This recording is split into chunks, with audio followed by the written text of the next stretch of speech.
孩子如果有咳嗽、有鼻音，你就要听他的鼻音，听咳嗽的声音。如果在孩子就是在嗓子这个地方并没有入里，他是在嗓子这个地方不舒服，他清嗓子引起这个咳嗽，这个不深入。如果孩子咳嗽也是这样，就是说他从内部咳嗽出来的，入气管了。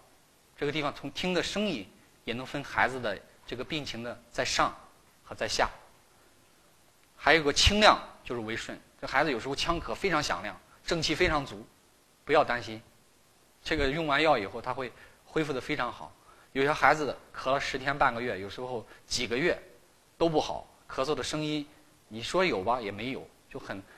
不清爽的那种样子。这个地方是久病了，久病你就得用点助正气的，在我们临床上一般这个参类就要用了，比如说南北沙参就要加上了，就是在后期里面的。